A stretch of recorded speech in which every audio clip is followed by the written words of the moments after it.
안녕하세요, 원희쌤입니다. 자, 오늘 이번 2단원 지구 구성물질과 자원의 마지막 단원인 해양자원 배워볼 건데요. 지난 시간에 광물과 암석의 이용 내용 굉장히 쉬웠잖아요. 이번에도 쉬워요. 지구과학2에서 가장 쉬운 내용 중 하나니까 편하게 들으시고요. 해양자원은 이제 해양 에너지 자원이랑 물질 자원 두 개로 구분을 하는데 한번 봅시다. 핵심 개념, 가스 수화물 이런 용어 처음 보죠. 앞으로 배워볼 거고, 조력 발전, 조류 발전, 파력 발전, 해양 생물 자원, 망가니즈 단계, 요런 단어들이 나옵니다. 자, 그래서 이제 해양 에너지 자원이랑 물질 자원을 여러분들이 좀 구분을 해야 되고, 어떤 종류가 있고 어떻게 분포하는지 선생님이 한번 쫙 정리를 해줄게요. 그 다음에 이제 조력 발전, 조류 발전, 파력 발전 이거 알아야 되고요. 여기다가 플러스 이제 시험에 자주는 안 나왔는데 온도차 발전이라는 게 있어요. 이런 발전 한번 해보면 됩니다. 굉장히 쉽고요. 해양자원 다시 한번 해양 에너지 자원이랑 해양 물질 자원 크게 이렇게 두 가지로 나뉜다는 거 여러분들 꼭 알아두셔야 됩니다. 그 중에 이제 해양 에너지 자원 먼저 가볼게요. 자, 해양 에너지 자원은요. 석탄, 석유, 천연가스, 가스 수화물 이런 것들이 있어요. 근데 이제 석탄은 주로 식물들이 죽어가지고 생긴 거다 보니까 육지에 주로 많고요. 해양에는 이제 바닷속 깊이 아예 해저 밑에 밑에 층에 석유랑 가스가 이렇게 매장이 되어 있는 경우가 있어요. 그리고 그거 말고 이제 좀 가스 수화물이라고 해가지고 최근에 좀 많이 각광을 받고 있는 에너지 자원인데, 자, 요런 애들은요 주로 이제 탄소랑 메테인 이런 것들 이런 것들로 이루어져 있기 때문에 얘네들이 이제 생명체들이 죽어가지고 이제 압축을 받으면서 생긴 경우가 많거든요. 그래서 얘네들을 뭐라고 하냐면 화석연료라고 해요. 화석연료. 알죠 여러분들. 석탄석유야 당연히 알 테고, 천연가스 LPG 같은 거 알 테고, 가스 수화물만 지금 처음 보실 거예요. 요런 것들도 있어요. 그게 바로 화석연료라고 하는 거고, 여러분들 잘 아시죠? 화석연료의 가장 단점이 뭐죠? 연소했을 때 이산화탄소가 발생한다는 단점이 있습니다. 이산화탄소 발생하면 뭐가 안 좋아요? 지구온난화 일어나잖아요. 지구온난화. 이산화탄소 자체가 막 독성이 있거나 그러진 않아요. 근데 이산화탄소가 많아지면서 지구가 뜨거워지고, 지구온난화 얼마 전에도 엄청나게 더웠죠. 근데 아무튼 왜 여기 탄소가 주성분이다 보니까 거기에 산소가 반응을 하면서 이산화탄소가 많이 만들어집니다. 자, 그 다음에 이제 그거 말고 재생에너지, 친환경 에너지가 또 있다는 거.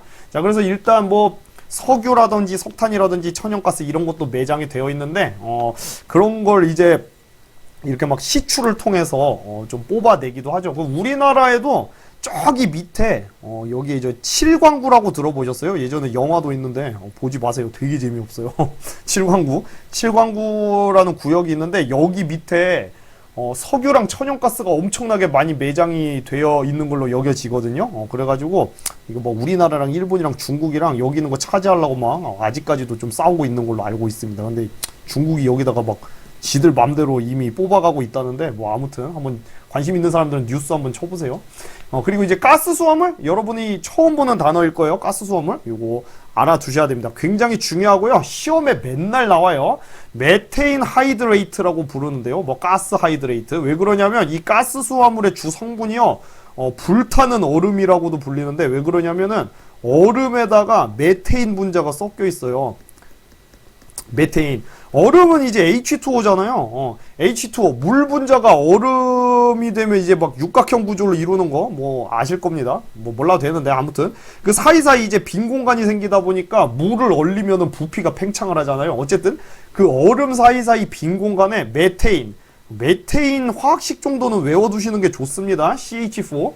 메테인 분자가 결합이 되어 있어요. 그런데 여러분도 아시겠지만 메테인은 기체 상태의 분자잖아요. 근데 걔가 얼음이랑 결합이 되어 있는 거를 가스 수화물이라고 합니다. 이게 고체로 되어 있어요. 그래서 얘가 이제 영어로는 메테인 하이드레이트. 하이드레이트가 이제 수화물, 물이랑 결합되어 있는 물질을 수화물이라고 하거든요. 수화물을 영어로 하이드레이트라고 합니다. 그래서 이제 굉장히 중요한 건데, 얘네들이 깊은 바다, 아주 깊은 바다에, 자, 깊은 바다는 어때요? 굉장히 차갑죠. 저온의 상태고, 그 다음에 깊은 바다다 보니까 수압이 높아요. 고압. 그래서 저온고압의 환경, 그러니까 즉 심해죠. 심해에서 물 분자와 메테인이 결합되어 있는 고체 물질을 우리가 가스수화물, 영어로 메테인 하이드레이트 또는 가스 하이드레이트라고 부르는 거고요. 이 저온고압 진짜 지겹도록 시험 문제 나오거든요. 별표 진짜 100개는 해야 돼요. 굉장히 중요하니까 꼭 알아두고요. 우리나라 동해가 여러분들 굉장히 깊은 바다라는 거 모르는 친구들 많은데 동해도 굉장히 수심이 깊습니다. 그래서 동해의 심해에도 가스 수화물이 굉장히 많이 분포를 하고 있어요. 요런데 막 많이 있고요. 그리고 뭐 울릉도나 독도 주변에도 가스 수화물이 굉장히 많이 매장이 되어 있습니다. 자, 됐죠? 이 메테인으로 이루어져 있다 보니까 불 붙이면 이렇게 막 불타요. 그래서 불타는 얼음이라고 불리는 거예요. 근데 이제 참고로 잘 보면은 깊은 바다긴 한데 이런 데도 있잖아요. 태평양 한가운데라던가 대서양 한가운데 막 이런 데는 별로 없어요. 왜냐하면 이게 얘도 생명체가 죽어가지고 생긴 그 메테인 가스가 얼음이랑 결합한 물질이다 보니까 아무래도 생명체가 예전에 좀 많이 살았던 그 대륙 주변에 있는 바다에 많이 있습니다. 근데 조심해야 될 점은 대륙 주변에 있는 바다, 대륙붕 이런 데 말고, 얕은 바다 말고 동해안 이런 깊은 바다에 존재를 한다는 겁니다. 그래서 서해안에는 가스 하이드레이트가 없어요. 서해안은 대부분 얕은 바다로 이루어져 있잖아요. 거의 다 싹 다 얕잖아요. 그래서 우리나라 근처에 보면은 동해안에만 있고 서해안에는 없습니다. 아시겠죠? 조심하셔야 돼요. 그래서 이제 저온고압 환경이고 그 대륙 주변의 깊은 바다뿐만 아니고 이 땅에 영구동토라고 있어요. 영구동토가 뭐냐면은 이런 데 있죠. 그 시베리아나 아니면 요 캐나다 위쪽에 보면은 여러분들 그 겨울에 땅 얼면은 굉장히 딱딱하잖아요. 근데 걔는 여름 되면 녹잖아요. 근데 아예 1년 내내 차가워갖고 1년 내내 꽝꽝 얼어있는 땅이 있어요. 그런 데를 영구동토라고 하는데 그 영구동토에도 아주 이게 조금씩 분포를 합니다. 대부분은 이제 그 깊은 바다에 있지만 대륙에도 이렇게 분포를 하기도 한다. 그렇게 참고로 알아두시면 되겠습니다. 됐죠? 근데 이제 조심해야 될 거, 가스 수화물, 재생에너지. 재생에너지를 이제 다른 말로 친환경 에너지라고 하죠. 재생에너지라는 건 여러분들 고갈이 안 되고 친환경적인 에너지를 재생에너지라고 하거든요. 아닙니다. 왜냐하면은 얘도 애초에 메테인 가스로 이루어져 있잖아요. 이 메테인 가스 자체도 굉장히 강력한 온실기체고요. 이산화탄소보다 20배나 열 흡수 능력이 세요. 굉장히 강력한 온실기체고 얘를 불에 태웠을 때, 연소시켰을 때 이산화탄소가 발생하기도 해서 여러모로 그 자체로도 걔를 연소시켰을 때도 온실기체가 방출을 하기 때문에 친환경 에너지가 아니라는 거 조심하셔야 됩니다. 아시겠죠? 꼭꼭 알아두시고요. 그 다음에 이제 얘가 해양 물질 자원이 아니고요. 에너지 자원에 속해요. 그냥 분류를 그렇게 했거든요. 그래서 요것도 조심하셔야 돼요. 해양 물질 자원이 아니고 에너지에 해당된다. 왜냐하면 얘는 화석 연료이기 때문에 뭔가 연료로 사용하는 건 우리가 에너지 자원으로 취급을 합니다. 아시겠죠? 꼭 조심하시기 바랍니다. 자, 그 다음에 해양 재생에너지 들어가 볼 건데요. 자, 여러분들이 이 해양 재생에너지를 이해하려면 전기를 어떻게 만들어내는지 기본적인 개념은 있어야 되거든요. 그래서 선생님 한 5분 정도 해양재생에너지 관련된 기본 개념, 전기를 만드는 기본 개념을 한번 알려드릴게요. 그 발전기라는 건 이제 전기를 발생시키는 기계를 발전기라고 하는데요. 이 기본 원리, 상식적인 정도 알아두셔야 됩니다. 뭐 물리학 시간이 아니니까 자세히 할 필요는 없지만 이거 선생님이 전에 그 지구 자기장 할 때 한번 알려드렸잖아요. 이거 모르시면 좀 창피해요. 이과생이면 알아두셔야 됩니다. 다시 한번, 전류가 흐르면 항상 자기장이 생기게 되어 있어요. 전류가 흐르게 되면.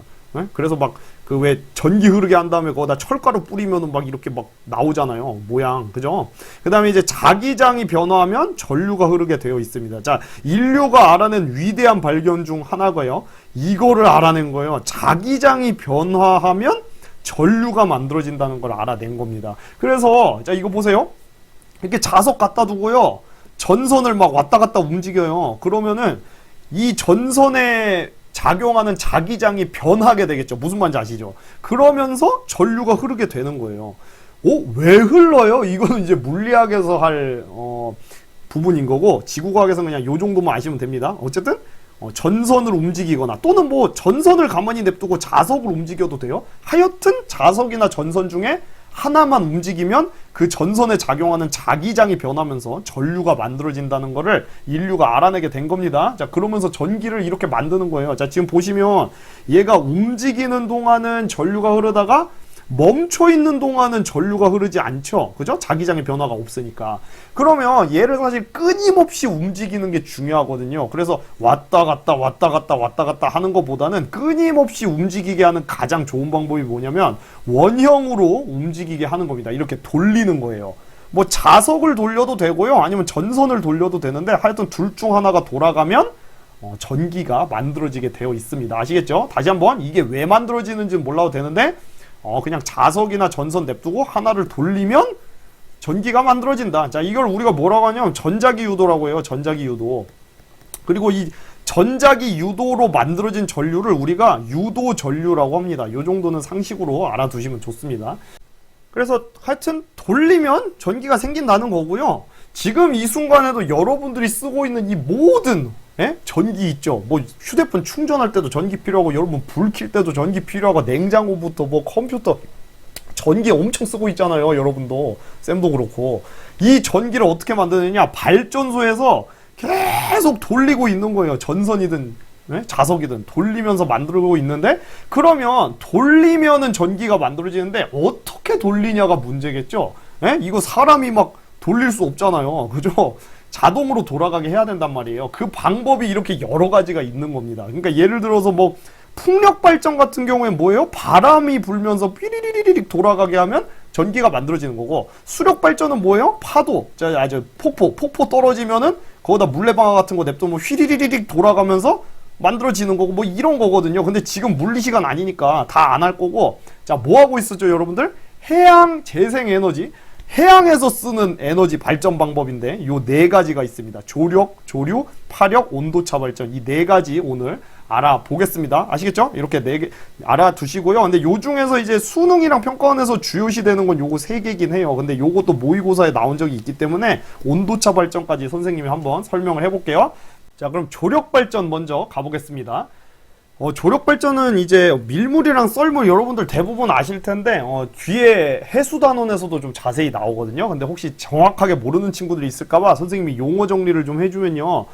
바닷물이 이제 달의 인력 때문에 위로 막 올라가기도 하고요. 밑으로 쫙 내려가기도 하고 오르락 내리락 해요. 바닷물의 수위가.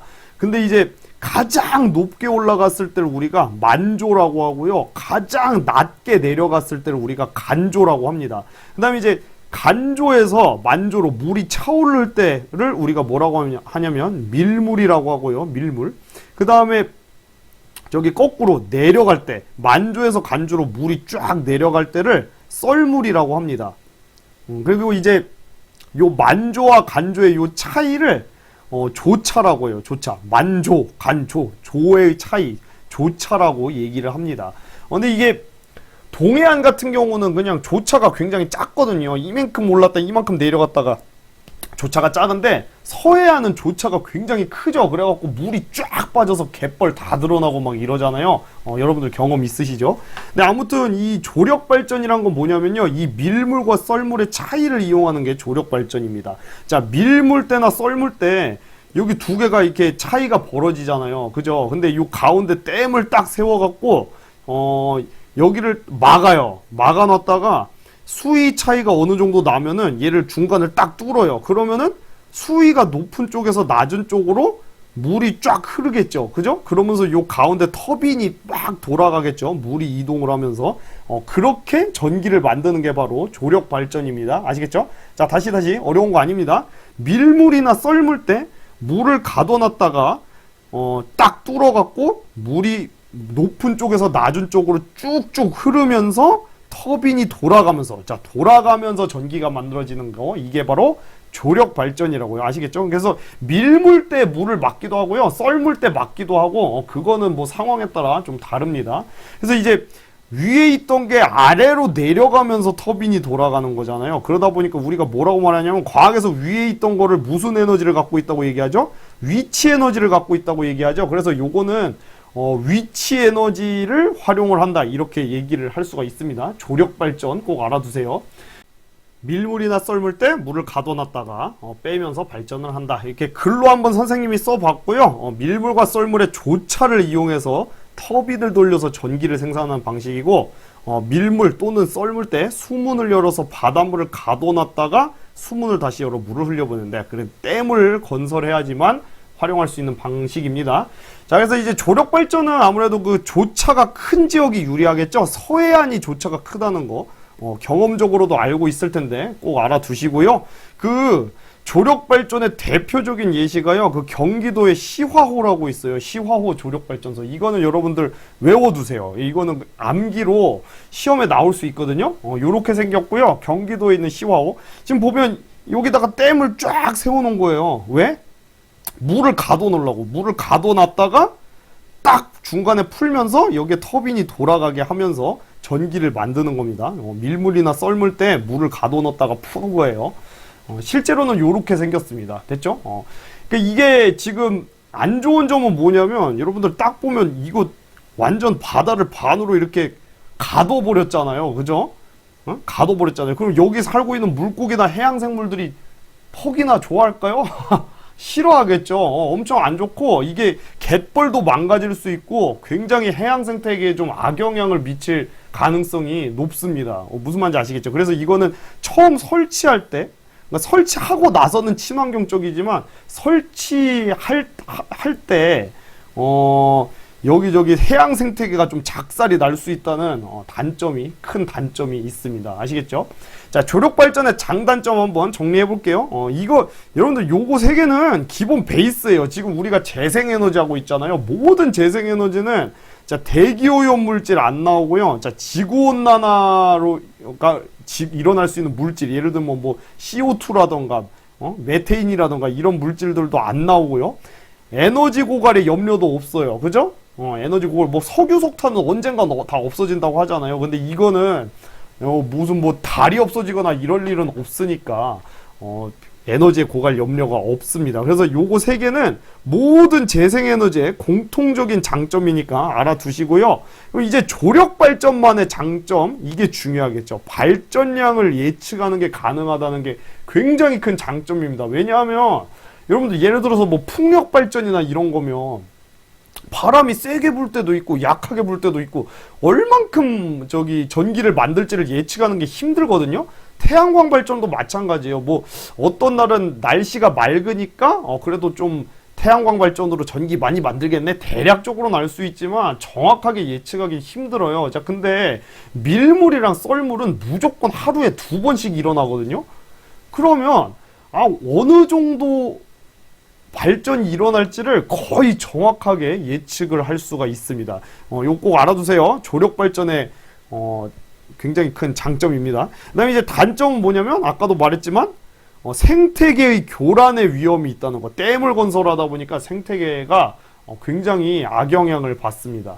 그리고 이제 뭐 조차가 큰 곳, 설치 장소가 제한적이라는 단점이죠. 아무데나 설치하면 안 되잖아요. 그 조차가 좀 큰데, 그러니까 동해안 같은 데다가는 이거 설치 못해요. 서해안 같이 조차가 큰 곳에만 설치할 수 있다는 단점이 또 있죠. 자, 그 다음에 조류 발전인데요. 이름 헷갈리죠. 아까 전에 배웠던 건 조력 발전이고 이번엔 조류 발전. 자, 그럼 이제 조류가 뭐냐면요, 해류랑 좀 구분을 하셔야 되는데, 해류는 지구과학 수업 들어보셨으면 여러분들 뭐 쿠로시오 해류, 북태평양 해류 이런 말 들어보셨죠?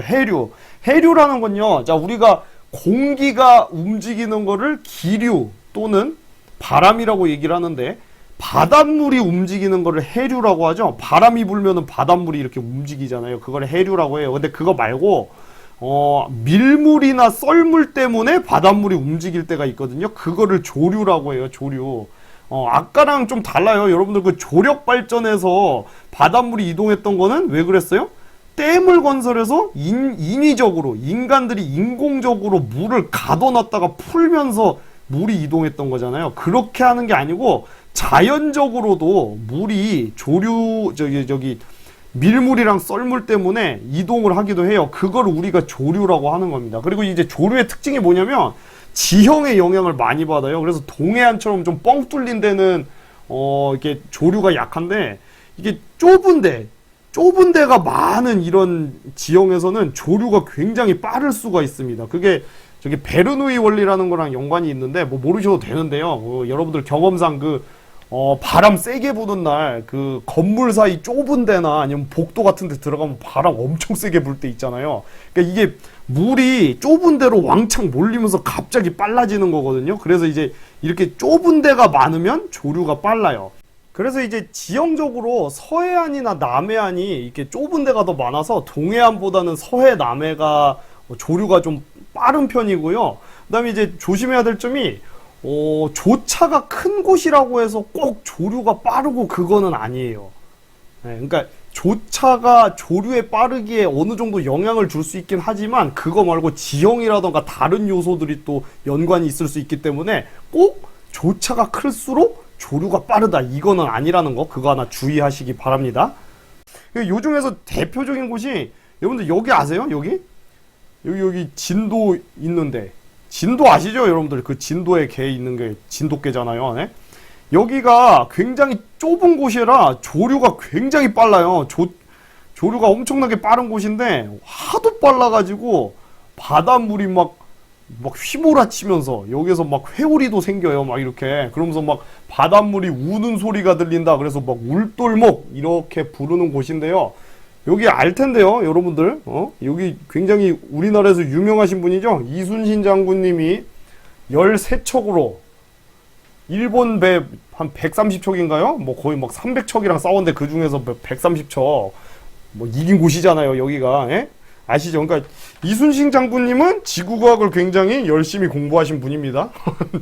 선생님 우스갯소리로 말했지만 그 실제 이순신 장군은 그 수군에서 최고봉이었잖아요, 그죠? 그러니까 당연히 그 지형지물이랑 해류 이런 거를 활용을 해야 되기 때문에 진짜 그 조선시대 버전의 지구과학을 실제로도 굉장히 열심히 공부하신 분입니다. 여러분도 열심히 공부하셔야 네. 자, 조류발전. 조류발전은 그럼 뭐냐면은 아까랑 다른 게 아까 전에는 물을 가둬놨다가 풀면서 터빈이 돌아가는 거였잖아요. 이건 그게 아니고 그냥 조류가 흐르는데 거기다 터빈 이렇게 꽂아두는 거예요. 그럼 터빈 돌아가겠죠? 그냥 그게 답니다. 무슨 차이인지 아시겠어요? 더 단순한 방법이에요. 다시 한번. 조력발전은 물을 가둬놨다가 풀어서 물이 흐르게 만드는 거였는데 조류발전은 그냥 평상시에 흐르는 조류의 흐름을 이용하기 위해서 그냥 바닥에다가 터빈 꽂아두는 거다. 그게 끝이다. 무슨 말인지 아시겠죠? 그게 다릅니다. 그래서 우리나라 이제 대표적인 곳이 여기 울돌목, 이순신 장군님의 그 명량해전이 있던 곳이죠. 13척으로 몇백 척 부숴버린데, 그죠? 거기가 울돌목에 이제 발전소가 있습니다. 굉장히 우리나라에서 조류의 흐름이 빠른 곳이거든요. 자, 물을 가둬놓는 게 아니고 그냥 흐르는 데가 터빈을 갖다 놓은 거다. 이렇게 알아두시면 되고요. 자, 조류의 흐름을 이용하여 터빈을 돌려서 전기를 생산하는 거다. 조류가 빠른 곳이 당연히 유리하고, 자, 대표적인 곳 하나씩은 암기를 해두셔야 됩니다. 아까 조력발전의 예시는 경기도 시화호였죠? 조류발전은 전남 진도군의 울돌목 꼭 알아두세요. 아시겠죠? 그래서 이제 울돌목 조류발전소 이렇게 있고요. 그 다음에 요거 두 개 구분하시고요. 되게 헷갈리거든요. 조력발전은 물을 가둬놨다가 푸는 거고 조류발전은 물을 가두는 거 없이 그냥 터빈만 설치를 하는 거다. 이렇게 알아두시면 되겠습니다. 이 그림으로도 알아두세요. 물을 가둬놓느냐 물을 안 가두고 그냥 냅두느냐 그 차이고요. 당연하게도 제일 큰 차이는 자 보세요. 이거는 댐을 설치하잖아요. 그래서 해양 생태계가 작살날 수 있다고 했죠. 이거는 물론 물고기들이 뭐 좋아하지는 않겠지만 그래도 이거에 비하면 막 댐을 설치해서 물을 가둬놓고 이건 아니잖아요. 해양 생태계에 미치는 영향이 확실히 덜해요. 확실히 덜해서 그런 장점이 있습니다. 자, 다시 한번 요거 세 개는 기본적인 베이스라고 했습니다. 모든 재생에너지의 장점, 공통적인 장점이고요. 이 조류 발전만의 장점은 생태계에 미치는 영향이 적다는 장점이 있습니다. 자, 단점은요. 이거 설치 장소 제한적이라는 것도 뭐 공통적인 단점이겠죠. 이거 조류 빠른 곳에만 설치할 수 있어요. 그죠? 근데 이제 단점이 또 뭐냐면 아까 조력 발전이랑 다른 게 조력 발전은 밀물 썰물 2번씩 일어나니까 발전량을 예측하기 쉽다고 했잖아요. 얘는 변동이 커요. 이 조류라는 거는 항상 일정하게 흐르는 게 아니고 때에 따라서 굉장히 막 변하거든요. 그래서 발전량을 정확하게 예측하는 게 좀 어렵습니다. 아시겠죠? 이게 왜 그러냐면 막 밀물 썰무 일어나는데 지형적인 효과도 있고 막 여러 가지 효과가 영향을 미쳐서 그런 거예요. 아무튼 간에. 자, 그 다음에 이제 파력발전 가보겠습니다. 파력발전은요, 파도가 치면서 이제 터빈이 돌아가는 방식이에요. 근데 바로 이제 보여주면 편할 텐데 이런 방식이거든요. 자, 지금 보면 파도가 직접 터빈을 때리는 게 아니고, 파도가 이렇게 밀려오면서 이 공기를 밀어내죠. 그죠? 이 공간 안에 공기를 밀어내면서 공기가 바깥쪽으로 흘렀다가 안으로 다시 빨려 들었다가 반복을 하면서 터빈이 돌아가면서 전기가 만들어지는 방식입니다. 무슨 말인지 아시겠죠? 그래서 이제 바닷물이 이렇게 쫙 파도가 밀려오면서 공기가 압축되고 다시 들어가면서 와리가리 이렇게 회전을 하면서 전기가 만들어지는 방식이고요. 요렇게 생겼어요. 그죠? 요렇게 생겼고, 요런 것도 있어요. 이게 뭐냐면은 그냥 물 위에다가 둥둥 띄워두는 거예요. 가벼운 물질이랑 같이 결합시켜갖고 물 위에 둥둥 띄워두면 어떻게 되겠습니까? 얘가 파도 때문에 위아래로 왔다 갔다 하겠죠. 파도 때문에. 근데 어쨌든 간에 뭔가 움직임이 있으면 전기가 만들어질 수 있겠죠. 아까 전에 얘기했지만 뭐 돌리면은 전기 만들어지지만 안 돌리고 왕복 운동으로 왔다 갔다 해도 전기 만들어지는 거거든요. 얘는 이제 위아래로 왔다 갔다 하면서 전기가 만들어지는 거예요. 요런 방식이 있습니다. 그러니까 요거는 이제 파도를 직접적으로 이용하는 방식이고, 요거는 아까 뭐였죠? 이거 제주도에 있는 파력발전소거든요. 이게 딱 들어오면서 공기를 밀어내면서 간접적으로 파도를 이용하는 방식, 이렇게 두 가지가 있다는 거예요. 됐죠? 자, 파도의 운동을 직접 이용하는 방식이 있고 공기를 압축해서 돌려 전기를 생산하는 방식이 있다는 거 두 가지 알아두시고요. 이것도 똑같아요. 바람 강한 곳이 유리하고, 우리나라에서 제주도가 바람 강하다는 거 모르면은 창피하죠? 알아두셔야 돼요. 네, 제주도. 그 제주도 말고 사실 그 강원도 쪽에도 바람이 굉장히 강합니다. 그래서 이제 풍력발전소도 제주도에 이제 대관령이라던가 아니면 저 강원도의 대관령, 그리고 제주도 해안가에 풍력발전소 많고요. 파력발전소도 이제 제주도에 많다는 거. 그 제주도가 옛날에 그 아시잖아요. 삼다도라고 불렸던 거 아세요? 삼다도? 삼다수가 제주도에서 나오는 거잖아요. 세 개가 많다. 마늘 따자 써서 삼다. 뭔지 아시죠? 뭐 잡소리긴 한데 돌이랑 현무암이죠. 현무암이랑 바람이랑 여자가 많다고, 그죠? 이거 요즘에는 일기예보가 잘 돼 있어서 뭐 바람 좀 세게 불면은 배를 못 띄우게 하는데, 옛날엔 일기예보가 막 조선시대 이럴 땐 없다 보니까 물고기 잡으러 남편들이 나갔다가 많이 죽었어요. 그래가지고 여자들이 굉장히 많았고, 그 여자들이 좀 먹고 살기 위해서 해녀 같은 걸 많이 했죠. 좀 사실 슬픈 얘기입니다. 자, 됐죠? 자, 파력발전의 장단점이요? 장점은 뭐 이거 픽스고, 그죠? 설치 장소 제한적이라는 거, 이것도 픽스고, 바람이 세야지 파도도 세겠죠, 그죠? 근데 이게 강한 곳이어야 되는 거고, 발전량의 변동이 크다는 단점이 있어요. 얘도 예측 어려워요. 그러니까 발전량 예측 쉬운 거는 거의 없습니다. 신재생 에너지 중에서. 몇 개 없는 것 중 하나가 조력 발전이에요. 아시겠죠? 자, 마지막 해양 온도차 발전. 뭐 이렇게 복잡하게 나와 있는데요. 해양 온도차 발전은 말 그대로 요 위쪽, 바닷물의 저 위쪽은 태양빛을 받다 보니까 당연히 따뜻할 수밖에 없고, 여기 심해는 차갑잖아요. 요 두 개의 온도 차이를 이용해서 터빈을 돌리는 발전 방식입니다. 자, 보면은요, 그냥 되게 단순해요. 그 물 같은 건 여러분들 막 100도씨에서 끓고 이러잖아요. 근데 암모니아는요, 평상시에 일단 기체 상태예요. 그리고 얘는 조금만 차가워져도 액체로 바뀌거든요. 그럼 얘가 액체로 바뀌었다가 기체로 바뀌었다가 하는 과정에서 터빈이 돌아가게 하는 방식이거든요. 자, 잘 보면 여기는 지금 표층수, 그러니까 따뜻한 물이 이렇게 왔다 갔다 하게 해요. 그 다음에 여기는 어떻게 하냐면은 저기 심해에서 물을 끌어올려 갖고 차가운 물이 왔다 갔다 하게 합니다. 여기는 차가운 물, 여기는 따뜻한 물. 무슨 말인지 아시겠죠?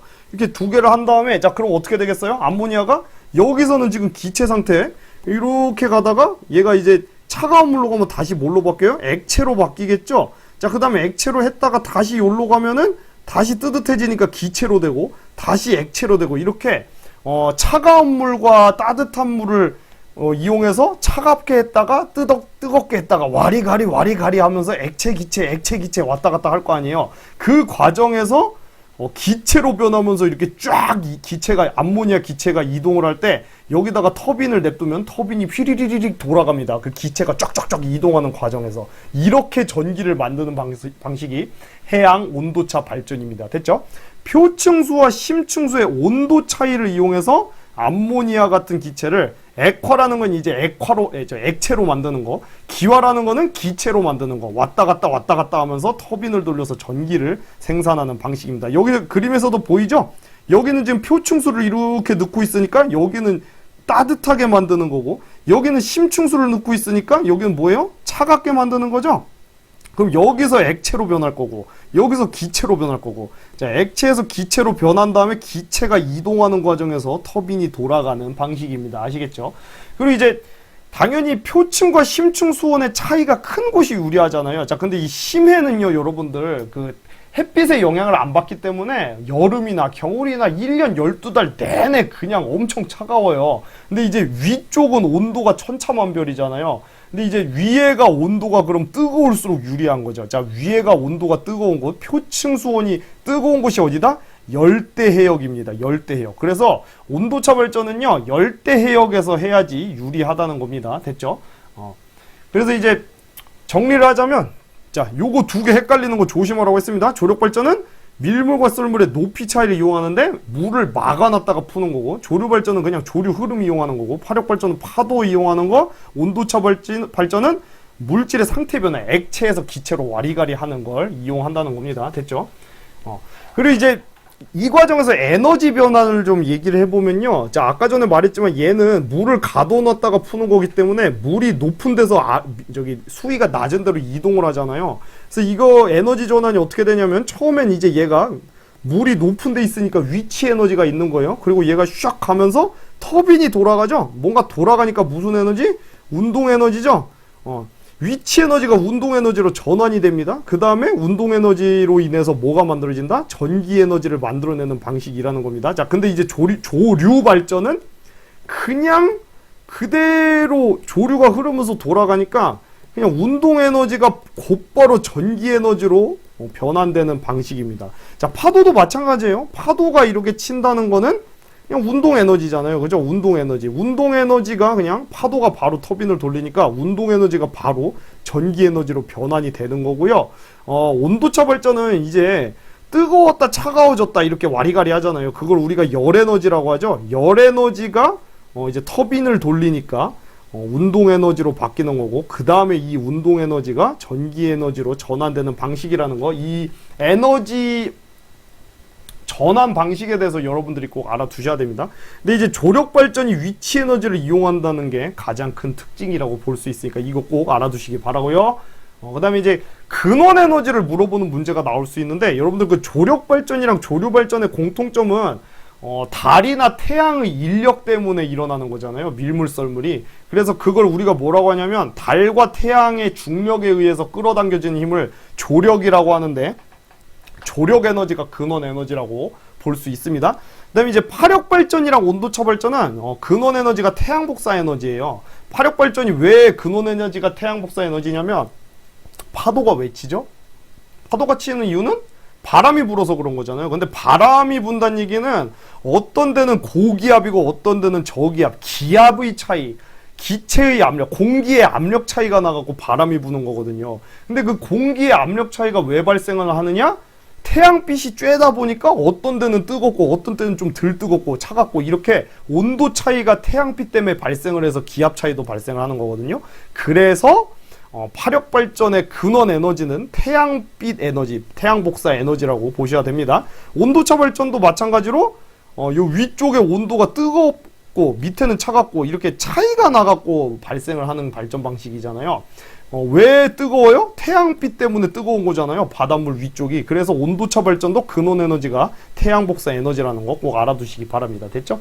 참고로 이제 그 지구에 있는 근원 에너지가 조력 에너지, 태양 복사 에너지, 그 다음에 지구 내부 에너지, 이렇게 세 가지가 있는데요. 지구 내부 에너지를 이용하는 재생 에너지는 지열 발전이죠. 근데 지열 발전은 우리가 배우지 않으니까 여기서는 필요 없습니다. 지구 내부 에너지는 저 예전에 지각 연료량 할 때 배웠습니다. 그죠? 그다음에 이제 요거 알아두시고요. 이거. 요거 이게 재생에너지, 친환경 에너지의 기본적인 공통적인 장점이라는 거. 자, 그 다음에 해양 물질 자원 빠르게 가보겠습니다. 자, 크게 두 가지로 나뉘는데요. 해양 생물 자원, 수산 자원이라고도 하고요. 해양 광물 자원, 바닷속에도 광물들이 있는데 한번 알아봅시다. 자, 먼저 해양 생물 자원. 뭐 이건 너무 뻔한 거여서 뭐 물고기 이런 게 해양 생물 자원이죠. 그죠? 뭐 문어, 미역, 맛조개, 조개, 그죠? 맛조개 되게 맛있는데요. 아무튼 이런 것들이 다 해양 생물 자원인 거예요. 그죠? 뭐 랍스타, 새우, 뭐 바닷속에 나오는 것들, 뭐 이런 거 초밥도 다 해양 생물 자원으로부터 얻는 거고. 야, 맛있겠다. 그죠? 여러분들 거 캠핑 가갖고 다른 조개 사지 말고 저기 가리비 사다가 치즈랑 김치랑 막 파랑 마늘이랑 막 다 썰어갖고 이렇게 초고추장 해서 구워 먹으면 맛있는데 아우 배고프네요. 아무튼 이런 거 해양 생물 자원은요. 이걸 왜 보여줬냐면 대부분 식용으로 이용해요. 뭐 당연한 얘기죠. 여러분들 해산물 많이 먹을 텐데 참 뭐 인류 단백질 공급원의 15% 꽤 많이 차지하죠. 요 정도를 차지합니다. 아무튼 대부분 식용으로 이용한다는 거 알아두시고, 근데 식용만으로 이용하는 건 아니고요. 뭐 의약품 뭐 이런 거 있죠. 뭐 좀 오메가3 뭐 이런 거 쓰잖아요. 뭐 물고기 기름으로 하는 거, 공업이나 뭐 이렇게 예쁘게 공예품 원료로도 뭐 이용을 한다는 거, 뭐 뻔한 얘기고요. 뭐 대표적인 예시 한 개만 들면 이거 통합과학 시간에 여러분들 배운 적 있을 텐데 그 홍합이 물속에서 이렇게 끈적하게 밑에 딱 붙어 있잖아요. 이게 이제 홍합 밑에 족사라는 게 있는데 홍합의 족사 성분이 이게 물속에서도 끈끈하게 붙어 있을 수 있는 성분이에요. 그래서 요거를 이용해서 만든 게 바로 수중 접착제예요. 물속에서 쓸 수 있는 본드, 무슨 말인지 아시겠죠? 이런 식으로도 이용을 한다, 뭐 그런 거고요. 참고로 이제 우리나라에서는 그 물고기가 가장 많이 잡히는 곳 중 하나가 여기에요. 여기 한류랑 난류, 차가운 물이랑 따뜻한 물이 만나는 곳, 여기를 우리가 조경수역이라고 하거든요. 물고기가 많이 잡혀서 황금어장이 많이 만들어집니다. 참고로 알아두시고, 그리고 이제 해양 광물 자원 들어가 볼게요. 이게 더 중요한데 크게 두 개로 나뉘어요. 이건 또 해수 자체에 녹아있는 물질들이 있을 수 있어요. 물 속에서. 뭐죠? 소금 가장 많이 녹아있죠? 바닷물 짜잖아요. 자, 소금은 화학식 상식적으로 알아둡시다. NaCl이죠. 염화 나트륨이고요. 그 다음에 이제 리튬 꼭 알아두세요. 리튬. 물 속에 녹아있는, 바닷물 속에 꽤 많이 녹아있는 물질입니다.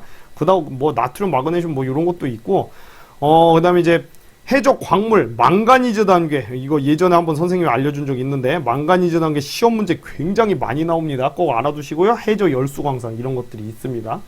자, 그래서 이제 망가니즈 단계 한번 보면은요, 망가니즈 단계가 뭐냐면, 지난 시간에 선생님이 한번 언급은 했었는데, 한 번 더 얘기를 해줄게요.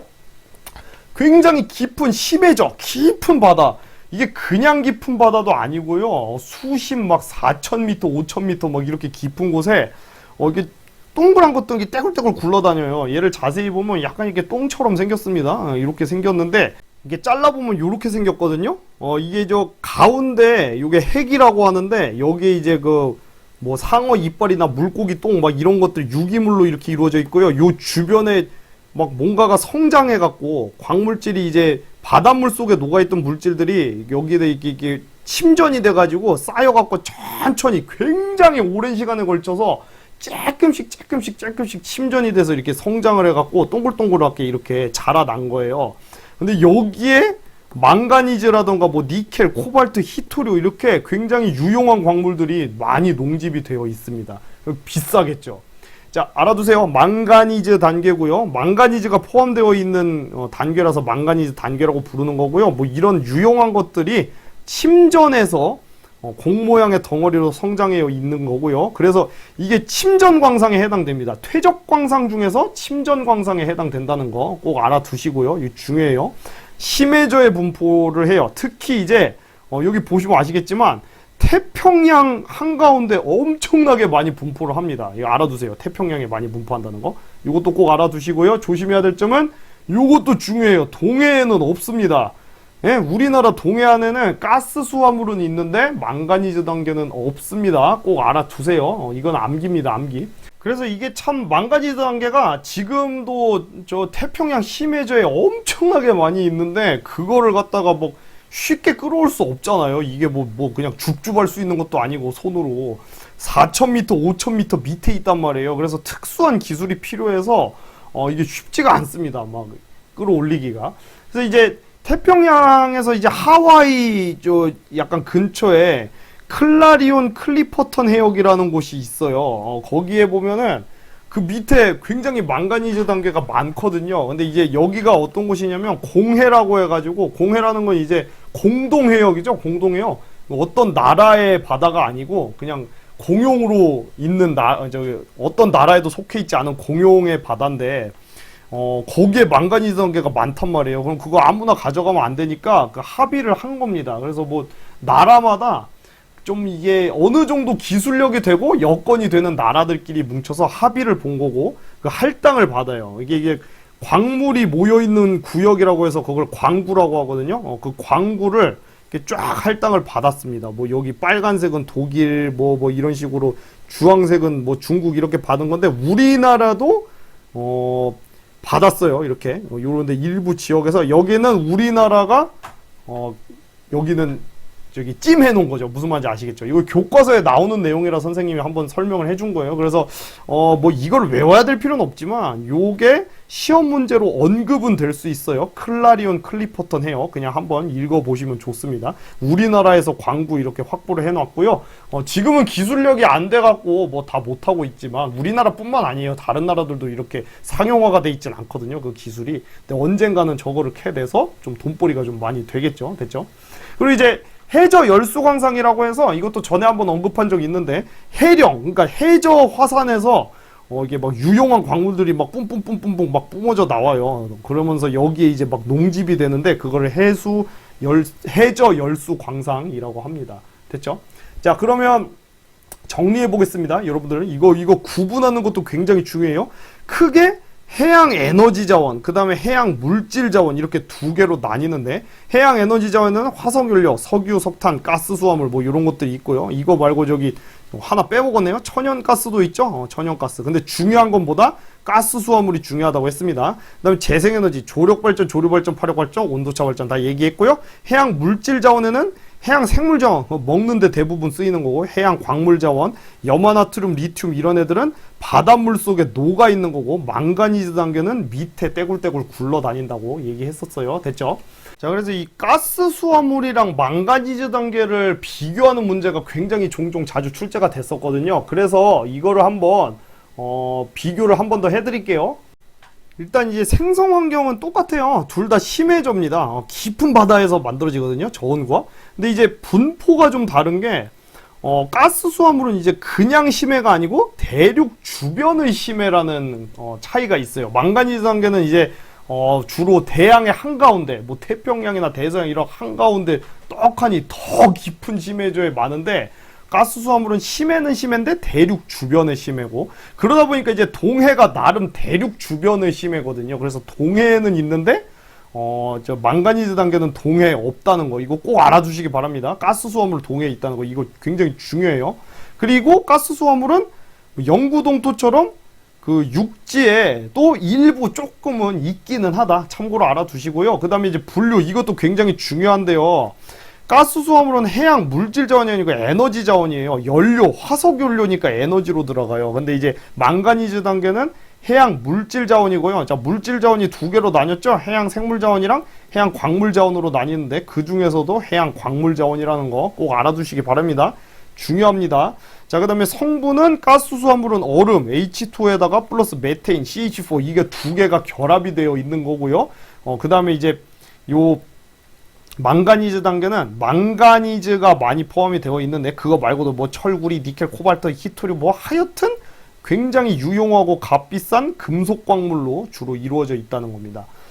이거 여러분들 망가니즈도 금속이고, 뭐 철구리, 니켈, 코발트, 히토리움 이거 싹 다 금속이잖아요.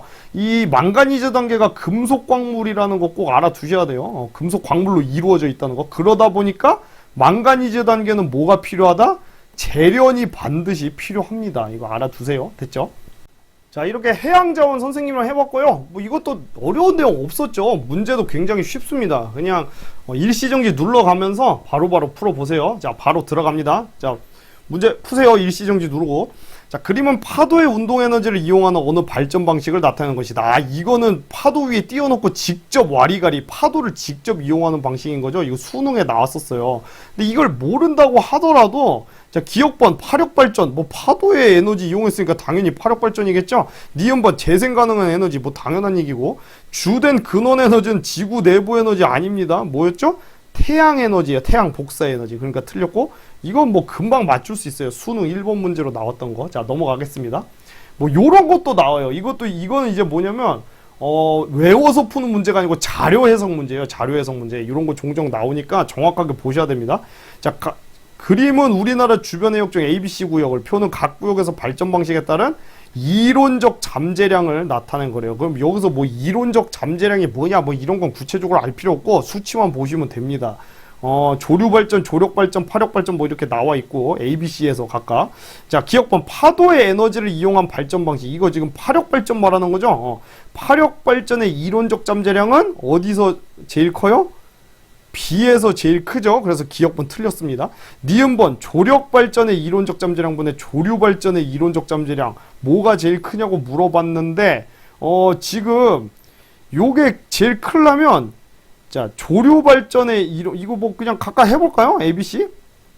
지금 조력분의 조류니까 요거분의 요거 하면 되는 거잖아요. 그죠? 요거분의 요거, 요거분의 요거를 하면은 뭐가 숫자가 제일 큰가요? B가 제일 크죠. 그래서 니은번 맞는 말. 이런 거는 그냥 자료를 해석하는 문제입니다. 디귿번 이론적 잠재량의 합은 A랑 B 중에 뭐가 크냐고 물어보고 있는데 뭐 더해보면 되죠. 뭐 이거 두 개 더해봐요.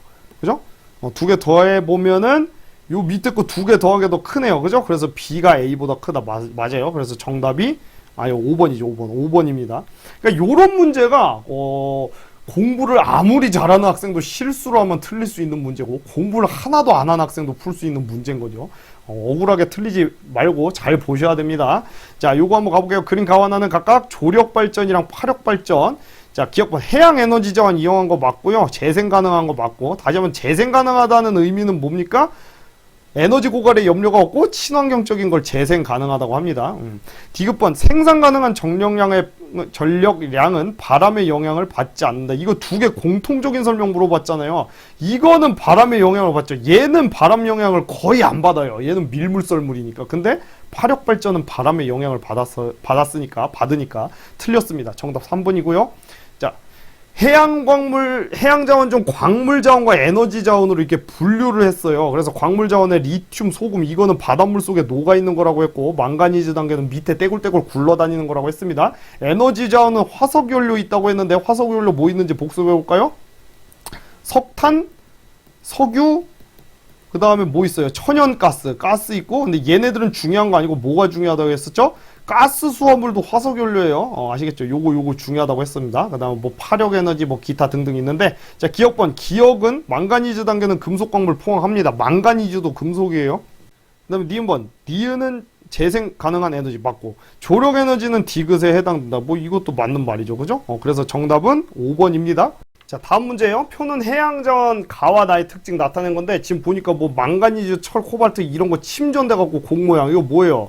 이거 망가니즈 단계죠? 그죠? 그 다음에 나는 메테인이 저온고압에서 물분자 결합한 거, 가스 수화물입니다. 기억번 가는 퇴적광상에서 산출되는 거 맞죠? 자, 그 중에서도 뭐 침전광상이라는 거 꼭 알아두세요. 침전광상 됐죠? 그 다음에 니은번 나는 재련 과정을 거쳐 이용된다. 아니죠. 이거 지금 메테인이랑 막 물분자 이거 지금 비금속 자원이에요. 그래서 이거는 재련 과정 필요 없습니다. 망가니즈 단계가 재련 필요해요. 디귿번 가완하는 해양 광물 자원, 이것도 틀린 말이죠. 해양 광물 자원은 망가니즈 단계만 해양 광물 자원이고요. 가스 수화물은 뭐라고 했습니까? 이거 조심해야 되죠. 에너지 자원이요. 에너지 자원 조심하셔야 됩니다. 자, 그 다음에 이제 이것도 이제 자료 해석 문제죠. 뭐 이론적 잠재량, 기술적 잠재량 뭐 이렇게 나와 있는데 뭐 수치만 잘 파악을 해보면 돼요. 자, 기억번 이론적 잠재량이 가장 큰 거 뭡니까? 이거 조류발전이네요. 조류발전. 그죠? 그래서 기억번 맞는 말이고, 그 다음에 이론적 분의 기술적 물어봤는데, 그러니까 요거분의 요거, 요거분의 요거, 요거분의 요거 다 해보라는 거죠. 제일 큰 거 뭐죠? 조력발전이 제일 클 것 같은데요. 그죠? 지금 이거는 2500분의 633이니까 너무 작고, 얘도 1100분의 40이니까 너무 작은데 얘는 차이가 좀 적잖아요. 100분의 46이니까 조력 발전이 제일 작다고 봐야 될 것 같아요. 그래서 니은번 틀렸고요. 디귿번 조석에 의한 해수면의 높이차. 이거 뭐라고 했죠? 이거를 조차라고 하죠. 조차를 이용하는 것은 조력 발전입니다. 그죠? 그래서 디귿번이 맞고 정답은 3번입니다. 그 조류 발전이 조차 이용한다고 하면 안 돼요. 조류 발전은 이 조차 때문에 조차 플러스 지형적인 효과 때문에 발생하는 그 바닷물의 흐름, 조류를 이용한 발전이기 때문에 조차를 자체를 이용한 건 조력 발전이라고 하셔야 돼요. 그러니까 요 문제도 마찬가지로 그냥 자료를 해석하는 문제입니다. 자, 요거 한번 가볼까요? 그러니까는 가스 수화물의 매장 확인 지역. 자, 지금 보면은 막 한가운데, 대양 한가운데는 없고 대륙 주변에만 이렇게 있습니다. 그죠? 확인 지역과 시추 지역. 시추라는 거는 강아지 이름이 아니고 땅을 밑으로 깊게 파는 걸 시추라고 합니다. 그래서 가스 수화물로부터 어떤 기체를 얻는 방식이래요. 자, 근데 가스 수화물이 뭐라고 했어요? H2O랑 메테인 합해져 있는 거라고 했죠. 그럼 어떤 기체 얻는 거예요? CH4 메테인 기체 얻고 있는 거예요. 그죠? 지금 보면은 여기 보면 아시겠지만 가스 수화물을 분해를 한대요. 자, 분해를 하는데 지금 까만색 화살표가 위로 올라오고 있는데 그게 기체고 따로 하얀색 화살표는 물이 올라오고 있습니다. 그래서 가스 수화물을 까만 화살표랑 저 밝은 화살표, 그러니까 물이랑 기체로 분리를 하고 있잖아요. 근데 애초에 가스 수화물이 H2O 플러스 CH4라고 쌤이 얘기했잖아요. 물이랑 메테인. 근데 여기서 물을 분리했으면은 기체는 뭘 의미해요? 메테인을 의미하는 거예요. 그죠? 기억번. 가스 수화물의 매장 확인 지역은 주로 대양의 중앙이 아니고 대륙 주변에 위치한다는 거 강조했습니다. 대양의 중앙에 주로 위치하는 건 뭐였습니까? 망가니즈 단계예요. 니은번 나를 통해 얻을 수 있는 기체 예로는 메테인이 있습니다. 디귿번 가스 수화물은 잘 보셔야죠. 저온이 맞고 고압도 맞고 이거 맞네. 그러니까 이런 거 낚시 굉장히 많이 하거든요.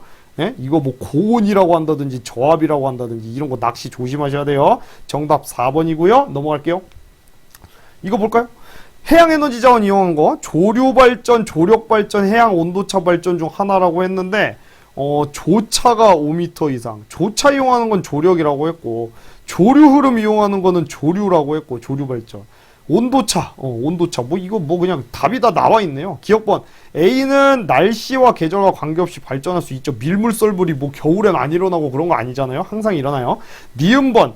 시화호 발전소는 조류 발전의 예시가 아니고, 자, 외워두라고 했습니다. 조력 발전의 예시입니다. 시화호, 경기도 시화호. 조류 발전은 어디 알아두라고 했었죠? 울돌목. 그 다음에, 파력 발전의 예시는 제주도. 이렇게 알아두시면 돼요. 온도차 발전은 우리나라에서 하기 힘들어요. 열대 해상에서 주로 이용하기 때문에 예시는 모르셔도 됩니다. 디귿번. 발전 과정에서 이산화탄소 배출량은 C가 화력 발전보다 작다고 물어봤는데 애초에 얘네들 다 이산화탄소 거의 안 나와요. 그래서 맞는 말입니다. 화력 발전은 어마어마하게 이산화탄소 많이 나오고 있는 거 아시죠? 화력 발전. 넘어가고요. 이게 좀 딱 보면 아시겠네요. 그죠? 이거 조류 발전이고 이거 조력 발전이고 파력 발전이죠? 기억번. 가는 파력 발전 아니고 조류 발전이고요. 니은번. 나는 다보다 발전량을 예측하기 쉬워요. 그죠? 이거는 밀물썰물 2번씩이니까 예측하기 쉽다고 했고요. 모두 재생 가능한 에너지 자원 맞습니다. 정답 4번. 너무 쉽습니다. 빨리빨리 넘어갈게요. 이게 망가니즈 단계랑 가스 수화물 중 하나라고 했는데 A는 지금 침전돼서 유용한 금속 이렇게 나와 있으니까 이게 이제 망가니즈 단계가 되는 거고, 메테인이랑 물 결합한 고체 물질, 이게 가스 수화물이죠. 끝났네요. 기억번. A는 망가니즈 단계 맞고요. 니은번. B는 연소 과정에서 온실가스 배출한다고 했습니다. 이거 그 자체로도 온실가스가 포함되어 있는데 얘를 연소하는 과정에서 CO2 이산화탄소도 발생을 한다고 했어요. 디귿번. A와 B는 모두 고온 저압이 아니고 저온 고압이죠. 이런 낚시 조심하셔야 됩니다. 그죠? 그래서 정답은 3번 넘어갑니다. 자, 여기 이제 온도차 발전이 나왔는데요. 온도차 발전. 요거는 조력 발전이죠. 기억번. 가는 표충수와 심충수의 온도 차이 이용한다. 맞는 말이고. 니은번. 나는 우리나라의 동해안과 서해안에서 유리하다. 동해안보다 서해안. 이거 맞는 말이죠. 왜냐하면 우리나라가 서해안이 조차가 더 크니까요. 디귿번. 가와나는 재생가. 당연한 말. 정답 5번. 이거 너무 쉽고요. 온도차 발전이 아마 조금 더 구체적으로 물어보면 요거 물어볼 가능성이 있어요. 여기랑 여기 중에 어디가 또 따뜻한 뭐 기체냐 액체냐 이런 거 물어볼 수 있는데, 여기는 표충수 이용하는 거니까 여기가 이제 따뜻하게 만드는 거고, 여기가 심충수 이동시키는 곳이니까 여기가 차갑잖아요. 그러니까 여기가 액체가 되는 거고, 여기가 기체로 바뀌는 구간이라는 거, 요거를 물어볼 수도 있습니다. 나중에 알아두시고요. 자, 다음 문제입니다. 우리나라 해양자원의 개발 사례 나타낸 거고, 뭐 가스 수화물 조력 파력 나와 있고요. 기업번 가는 고온저압이 아니고 저온 고압이죠. 이런 거 낚시 조심하라고 했어요. 니은번 나를 이용한 거, 조력을 이용한 거 조차 클수록 유리하다. 당연한 말이고. 디귿번 기상 조건에 따라 생산 가능한 전력량이 변하는 정도. 다가 나보다 크다라고 얘기했는데, 조력은 거의 날씨의 영향을 안 받죠. 이건 밀물 썰물의 영향을 받는 거잖아요. 파력의 영향이 더 크죠. 그러니까 정답은 당연히 니은 디귿 4번입니다. 자, 넘어가고, 이것도 굉장히 쉬운 문제예요. 저기 1번 문제로 나왔으니까. 우리나라 A와 B 지역에서 계절별 파력 에너지 밀도 나타낸 건데, 지금 보면은 겨울에 파력 에너지 밀도가 굉장히 높죠. 여러분들 이거 참고로 알아두시면 돼요. 우리나라는 겨울이 바람이 더 셉니다. 이건 상식적으로 알아두세요. 아시겠죠? 우리나라는 겨울이 바람이 더 세다는 거 알아두시기 바랍니다. 그러다 보니까 풍력발전이나 파력발전 이런 게 겨울에 더 잘 돌아가요. 참고로 알아두시고. 기업번 파력에너지는 재생가능자원 당연한 얘기. 니은번 파력에너지 밀도는 여름이 겨울보다 크다. 아니에요. 겨울입니다. 그러니까 니은번은 요거를 보고도 알 수 있는 거지만 암기도 해주셨으면 좋겠습니다. 겨울이 바람이 더 빨라요. 디귿번 연평균 파력에너지 밀도는 지금 A랑 B 지역 두 가지 지역인데, 지금 모든 구역에서 모든 계절에서 B가 더 크게 나타나고 있죠. 거기가 바람이 더 센 곳인가 보네. 그래서 디귿번 틀린 말 정답 1번입니다. 너무 쉽고, 이것도 이제 수능에서 나온 문제인데 1번 문제거든요. 자, 볼까요? 이게 가에 적절한 건데, 이 발전은 뭐예요? 벌써 나왔네. 조력 발전. 이거는 진짜 너무 짜증날 정도로 쉽다. 그죠? 근데 이제 우리나라 시화호가 이제 조력 발전이라는 거 알아두시기 바랍니다. 됐죠? 자, 이제 다음 문제. 그린 가와나는 망가니즈 단계랑 보크사이트 나왔는데, 보크사이트가 이제 알루미늄의 원석이죠. 자, 아무튼 기업번 가는 해양 에너지 자원이다. 야, 이거 진짜 조심해야 됩니다. 그냥 이거 바다에서 나오네, 맞네, 이러면 큰일 나요. 에너지 자원이 아니고 무슨 자원입니까? 물질 자원이에요. 물질 자원 중에서도 해양 광물 자원이라는 거 꼭 알아두세요. 아시겠죠? 니은번 나는 퇴적광상 맞아요. 그 중에서도 풍화 잔류광상이라는 거 알아두셔야 됩니다. 디귿번 가와나 모두 우리나라에 풍부하게 분포한다. 아닙니다. 이거 기억나세요, 여러분들? 망가니즈 단계는 우리나라 동해에도 없고 어디에도 없습니다. 우리나라에 없고요. 태평양 심해저 이런 데에만 주로 분포를 하고, 보크사이트도 우리나라에 거의 없어요. 왜냐하면 여러분들 그 보크사이트는 풍화잔류광상이잖아요. 자, 풍화잔류광상 화학적 풍화가 일어나야 될 거 아니에요. 그죠? 예? 화학적 풍화 어디서 잘 일어난다고 했었죠? 열대지방에서 습하고 뜨거운 데서 잘 일어난다고 했었죠? 화학적 풍화가. 그러다 보니까 보크사이트도 이제 그 열대지방에 주로 많이 분포를 하지, 우리나라 같은 아열대 기후에서는 거의 없습니다. 알아두세요. 아시겠죠? 자, 넘어가겠습니다. 이 문제는 좀 헷갈렸네. 그죠? 자, 이거 또 온도차 발전 나왔고요. 그 다음에 여기 조류 발전이죠. 이거는 물 가두는 게 아니고 그냥 흘려보내는 거니까. 기억번 가는 표층수랑 심층수 온도차 이용하는 거 뭐 당연한 말이고. 니은번 나는 위치 에너지 이용하는 거 아닙니다. 그죠? 위치 에너지를 이용하는 거는 물을 가둬놨다가 푸는 조력 발전이에요. 디귿번 가와나는 모두 터빈이 필요하다. 이거 당연한 말. 터빈이 이게 돌아가는 걸 터빈이라고 하잖아요. 요것도 지금 터빈 돌리고 있고 얘도 터빈 돌리고 있고 둘 다 당연히 터빈 필요합니다. 정답 4번이고요. 자, 넘어갈게요. 자, 지금 보니까 이거는 해양에서 얻을 수 있는 자원, 가스 수화물, 리튬, 망가니즈 단계라고 했는데, 해수에 용해돼서 이온 상태로 존재하는 거, 이거 뭐예요? 리튬이죠? 예? 바닷물에 녹아있는 거 소금이랑 리튬 두 개는 외우더라고 했어요. 이거는 그림만 보고도 알아야지. 뭐예요? 망가니즈 단계고, 이거는 가스 수화물입니다. 자, 기억번 가나다는 모두 금속 광물 자원이야? 아닙니다. 금속 광물 자원에 해당되는 거는 요거랑 요거, 요거, 그죠? 근데 이제 요 메테인이랑 물 분자가 결합된 거는 비금속 자원입니다. 그리고 이제, 비금속 자원? 비금속 자원보다는 이제 에너지 자원이라고 보는 게 좀 더 맞을 것 같아요. 어쨌든 간에 틀렸어요. 학생 B, 나는 태평양 심해저에서 발견할 수 있어. 네, 맞습니다.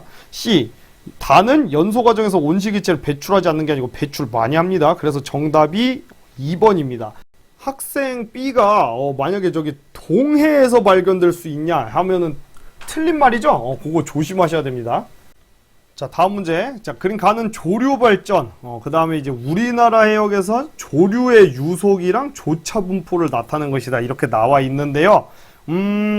기억번 가는 재생 가능한 거, 뭐 당연한 말이고, 니은번 조차는 지금 보니까 조차가 요 센티미터로 나와 있네요. 그죠? 요 숫자가 조차를 의미하고, 이 찌나냐, 발냐가 유속, 조류의 유속을 나타내네요. 요거 두 개는 상관관계가 있긴 하지만 별개로 생각하라고 했습니다. 아시겠죠?